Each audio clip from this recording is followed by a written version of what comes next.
지역주택조합 사업에서 토지 확보율이 이상이 되지 않으면 공사를 진행을 할 수가 없습니다.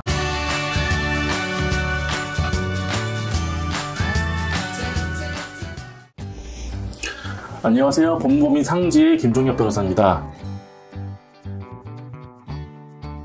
지역주택조합은 재개발, 재건축 사업과 다르게 사업 부지 내에 토지를 매수를 해야 되는 작업이 선행됩니다. 재개발, 재건축 같은 경우에는 사업 부지 내에 토지 등 소유자가 일정 비율 이상 동의를 하게 되면 사업 진행과 관련해서는 큰 무리가 없는데, 지역주택조합에서는 사업 부지 내에 토지가 확보된 상태가 아닌 것이죠. 그래서 조합원들을 모집한다고 해도 사업 부지 내에 토지 사용 권한이라든지 토지 소유권 등이 확보되지 않았을 경우에는 착공, 즉 사업계획 승인을 받기가 어렵게 됩니다. 그래서 조합원 가입 계약을 체결할 때에는 반드시 해당 조합이 어느 정도 토지를 확보했는지 살펴보고 가입하시는 것이 좋습니다. 그래서 현수막이나 블로그 광고 등에 토지 확보율 몇 % 이상 확보, 이런 식의 문구가 적혀져 있는 경우가 많습니다. 당연히 일반인 입장에서는 토지 확보율이 광고한 대로 되어져 있겠구나 라고 생각을 하고 조합원 가입 계약을 체결하는 경우가 많이 생기는데, 실제로는 그렇지 않은 경우가 많습니다.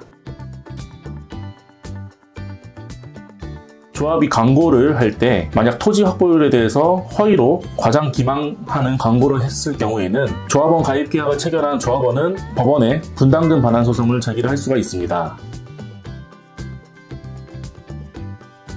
토지 확보율이 실제하고 다르다고 해서 무조건 기망행위를 이유로 한 취소가 허용되는 것은 아닙니다. 실제로 사업을 진행하고 있고 현수막 광고나 블로그 광고 당시에는 그 토지 확보율이 맞았을 수도 있는데, 시간이 지남으로 인해서 토지 확보가 더 되거나 줄어들 가능성도 배제할 수 없기 때문에 큰 차이가 아니라고 하면은 토지 확보율을 기망을 이유로 해서 취소 소송을 제기하기는 어렵습니다. 만약에 과장 광고의 비율이 사회상규의 범위를 넘어서 70% 정도 토지 사용 권한을 확보를 했는데 블로그나 현수막 등에서 90% 이상 확보했다, 이런 식으로 광고하는 경우에는 판례는 대체적으로 취소를 인정을 하고 있습니다.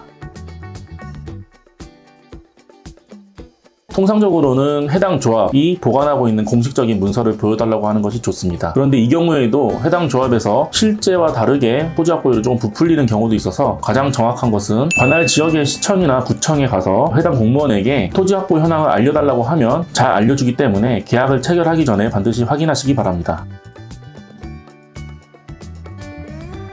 지역주택조합 사업에서 토지 확보율이 95% 이상이 되지 않으면 공사를 진행을 할 수가 없습니다. 그래서 지역주택조합 사업에서는 조합 설립 인가가 낮다고 해서 반드시 조합이 성공적으로 사업을 할 수 있다, 이렇게 단정할 수는 없습니다. 사업계획 승인 요건을 갖추고 있는지에 대해서 천천히 잘 살펴보고 알아보신 후에 조합원 가입 계약을 체결하는 것을 권장드리겠습니다. 오늘은 지역주택조합에서 토지 확보율의 중요성에 대해서 살펴보았습니다. 다음 시간에도 지역주택조합과 관련해서 더 좋은 컨텐츠로 찾아뵐 수 있도록 노력하겠습니다. 감사합니다.